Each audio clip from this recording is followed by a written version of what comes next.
KBC में करोड़पति पति।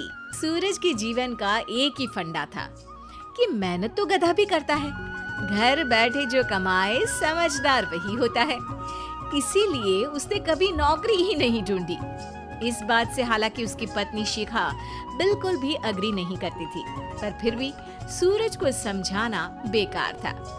TV में कैसे बनोगे करोड़पति का ऐड देखकर उसे लगा कि बस अब तो घर बैठे ही वो करोड़पति बन सकता है, और उसके पीछे उसने अपने सारे सोर्सेस एक्टिव कर दिए।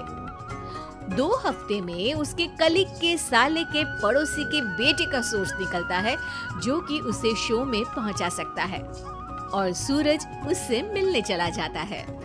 अच्छा, तो हमें मुकेश जी बता रहे थे कि आप हमें शो में पहुंचा सकते हैं। हाँ, उसमें कोई तकलीफ नहीं है। मैं कल अगर कोशिश करूँ तो इसी महीने में आपका नंबर आ जाएगा। अरे ये तो बहुत बढ़िया हो गया। अच्छा, वो सिलेबस और क्वेश्चन पेपर का कोई जुगाड़ है क्या? उसका तो कोई जुगाड़ नहीं है। तो वो वाकई में कुछ भी पूछ सकते हैं? हाँ, वो तो बच्चन जी पर है, जो पढ़ते हैं वो पूछ लेते हैं। पहली कोशिश फेल होने पर अब सूरज के सामने एक बहुत बड़ा सवाल था कि आखिर जवाब कहाँ से लाए। तब शिखा ने एक सजेशन दिया, क्यों ना सूरज अपने चचेरे भाई सुमित से मदद मांगे, जो कि यूपीएससी की तैयारी कर रहा था। हालांकि इतनी मेहनत करना सूरज को समझ में नहीं आता था, पर कोई और रास्ता ना मिलने पर वो आखिर सुमित से बात करता है। अरे सुमित, हमारा कैसे बनोगे करोड़पति के लिए सिलेक्शन होने वाला है। तुम हमें थोड़े चिट बनाने में मदद करोगे क्या? अरे भैया, चिट बनाए तो सालों हो गए, उसमें हमारा एक्सपर्टीज नहीं है, बल्कि आप बोलो तो हम आपकी पढ़ने में जरूर मदद कर सकते हैं।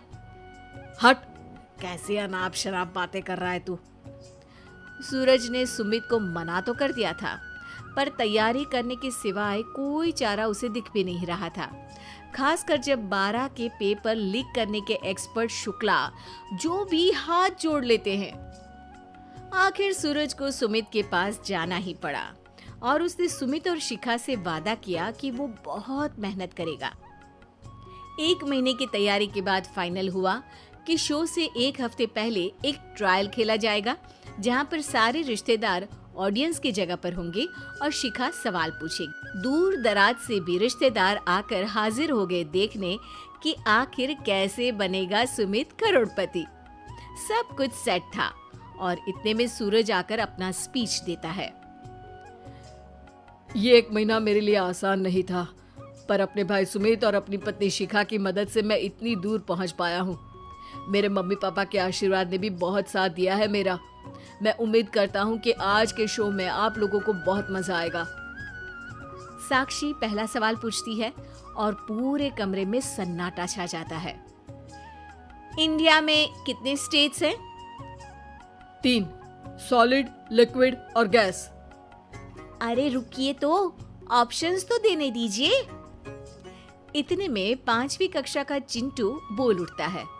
अरे क्या मामा, आप तो पहले सवाल पर ही आउट हो गए। अरे बेटा, पहला सवाल तो ट्रायल होता है ना। अरे तुम अब देखना। देखने जैसी बात तो थी ही। सूरज को इतना शांत किसी ने नहीं देखा था। कभी कभी तो लगता था मानो सूरज आंख खोलकर ही सो गया हो। मामा जल्दी करो प्लीज, कल सुबह पनवेल भी तो निकलना है। अरे हट, कंसंट्रेट करने दे मुझे। 3 सवाल में 3 लाइफलाइन खत्म हो चुकी थी, और अब चौथे सवाल पर भी सूरज का मौन नहीं टूटा। पर सूरज अभी भी हार मानने को तैयार नहीं था। उधर हर कोई सूरज को छोड़ सुमित को देख रहे थे। आखिर सुमित ने ही तो पढ़ाया था सूरज को। गजब बेइज्जती है यार। अरे बेटा, तो बाप का, दादा का, भाई का, सबका नाम बुड़वाएगा। अरे 3 लाइफलाइन ले ली तो भी तेरा कुछ नहीं होना है। अरे कोई इतनी बात करता है क्या शो पर? अरे बेटा, शो पर तेरे जैसे भी तो नहीं आते ना।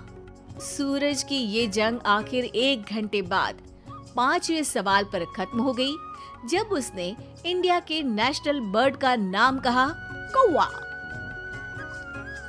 अरे बेटा, मजा तो बहुत आया, बस थोड़ा टाइम पर खत्म होता तो आनंद भी आ जाता। ताने बारिश के बूंदों की तरह बरस रहे थे और सूरज को भी समझ आ रहा था कि ये करोड़पति बनना शायद उसके बस के बाहर की बात है। पर वो आखिर ये बात मान कैसे लेता? वो सख्त लौंडा जो ठहरा, उसने सोचा कि बेइज्जती तो हो ही चुकी है, पर अगर मैं हार नहीं मानूं तो शायद कुछ हो सकता है। शिखा, तुम देखना, असली शो में आग लगा दूंगा, आग, करोड़पति बनूंगा मैं। हाँ, सब्जियां खत्म हो गई है घर पे, ले आओ। पहले पति बन जाओ, फिर करोड़पति बनना। अरे गजब बेइज्जती है यार। बेटा, अभी तो घर पर ही हुई है, 1 हफ्ते में तो तुम देश के सामने करवा कर आओगे। वैसे जब टीवी पर जाओ ना तो बस अपने मम्मी का ही नाम लेना, ठीक है? कोई पूछे तो बोलना कि पापा नहीं है मेरे। अरे पढ़ाई की, पेपर निकलवाए, इतने सारे लोगों को खाना खिलवाया, क्या फर्क पड़ा? इसीलिए मैं कहता हूँ कि मेहनत तो गधा भी करता है, घर बैठे जो कमाए वही सिकंदर। लेकिन मामा, गधे भी जानते हैं कि हमारा राष्ट्रीय पक्षी मोर है।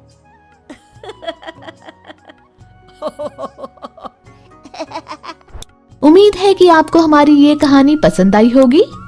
कृपया हमारे चैनल को सब्सक्राइब करें और सभी अपडेट्स के लिए बेल आइकन जरूर क्लिक करें। और हाँ, वीडियो लाइक और शेयर करना मत भूलिएगा। Bye bye.